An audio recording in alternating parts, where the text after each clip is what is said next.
Now we want to talk about dividing a polynomial by any polynomial, not just a monomial. To do that, we're going to once again refer back to integer division.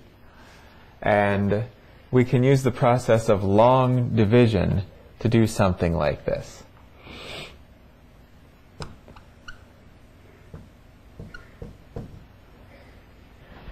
We're dividing 7 into 345. Now we're not going to do this all at once. Long division is a way that we can divide this process up into smaller chunks. So instead of looking at 345, we'll just start at the beginning. 3. Does 7 go into 3? Well, we saw at the beginning that it does not go evenly in, or it doesn't go into 3. 3 is too small. Okay, but then we can extend it. We'll look at 34. Does 7 go into 34? Yes, it does. How many times? 4 times. So we write the 4 there above the 34. And in order to find out how close we are, or what's left over, we need to multiply this and see what we get. So 4 times 7 equals 28. So we're going to write that 28 right there. To tell us how close we got, how much is left over, we need to subtract that 28 from the 34.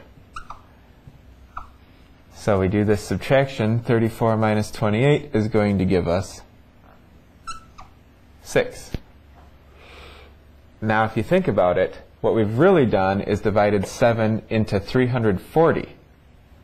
Because this 34 is sitting in the tens place. That's 340. And this 4 is sitting in the tens place. So this really represents 40. 40 times 7 is 280. There's an invisible 0 we didn't bother to write here. So 340 minus 280 gives us 60. But we really have 345. 345 minus 280 gives us 65. In other words, this 5 is just going to come down. So we did our 34 minus 28 to get 6, and then we can just think of it as bringing the 5 down. How has this helped us? Well, we've handled the tens place by itself. Now, instead of looking at a 345 ones, we've got only 65 ones. So we repeat the process. We say, how many times does 7 go into 65? Well, 7 goes into 65 9 times, because 9 times 7 will give us 63, the largest multiple of 7 that's less than 65. So 9 times 7 is 63. We're going to write that here and then subtract it to see what's left over, just like we did here. And we have 2 left over. Now I said we're not going to worry about decimals, so we're going to stop right here because 7's not going to go into 2. We've reached the end. And so we can think of this as 49 with a remainder of 2. And that's the process of long division. What does this answer really tell me? What it tells me is that if I multiply my divisor 7 by my quotient 49, and then I add the 2 that I have left over, it's going to give me the number I started with. You can confirm that. So what would a remainder of 0 mean? Well, if this had been 2 less, and I had 7 into 343, I would have gotten 49, and at the bottom here, remainder would have been 0. That means that we don't have to add anything to get back to the original number. It would just be 7 times 49 is equal to 343. So division, in the case when we have no remainder, gives us a way to write a large number as the product of two smaller numbers. That's called factoring, and we'll see more about that later on. Now let's apply this same process to an example of polynomial division. We have here y squared plus 3y minus 18 divided by y plus 6. So we'll set it up just as we did here with the integer long division. We're dividing y plus 6 into y squared plus 3y minus 18. Okay? Now, here we did not just divide 7 into all of 345. We started at the beginning. We're going to do the same thing here. We're not going to look at this whole polynomial. We're going to look at just the beginning. First term is y squared. We'll do the same thing with our divisor. We're just going to look at the first terms. It's the first terms that are going to tell us how many times y plus 6 goes into y squared plus 3y minus 18. Okay? Well, how many times does y go into y squared? Or another way of asking that is, what do I have to multiply y by to get y squared? Well, if I think about what is y squared divided by y, it's just y. So I have to multiply y by y to get y squared. Okay? So I'm going to get my y here. And I wrote it above the 3y because we have a binomial here. And so at this step, we're dividing into this binomial here. So, to continue the process, here when we got our 4, we had to find out what was left over. So we multiplied 4 by 7, got 28, subtracted that to get our remainder. We'll do the same thing here. We're going to take our y, multiply it by y plus 6. Well, y times y is y squared. Y times 6 is 6y. Okay? Now, we subtract. And it's important now to subtract the entire thing. Notice over here, we did not subtract 2, but add 8. We subtracted the 2 and the 8.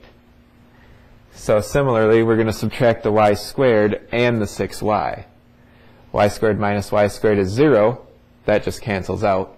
3y minus 6y is a negative 3y.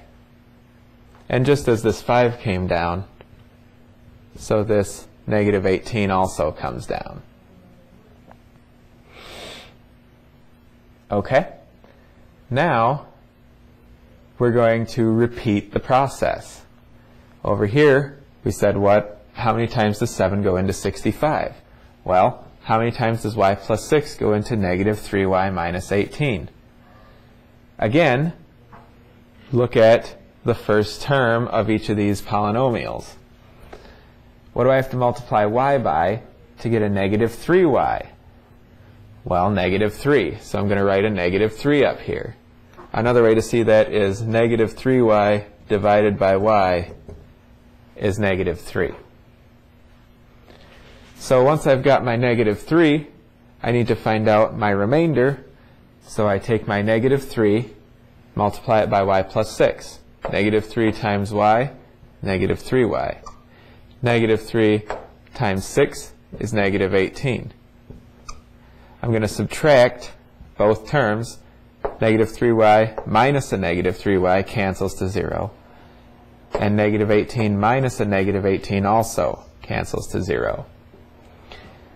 So I have no remainder. That means my quotient is y minus 3. This tells me that I can write y squared plus 3y minus 18, the original polynomial, as the product of the divisor and the quotient, y plus 6 times y minus 3. Another note is that at each step of the division, we reduced our degree by 1. We started out with a degree 2 polynomial. when we did that subtraction, now we have a degree 1 polynomial. Then at the next step, that degree 1 term dropped out as well. So at each step, we're reducing the degree by 1, and that is the point of this long division, is to turn a big problem into several smaller problems so that we can work it out bit by bit. Here's another example.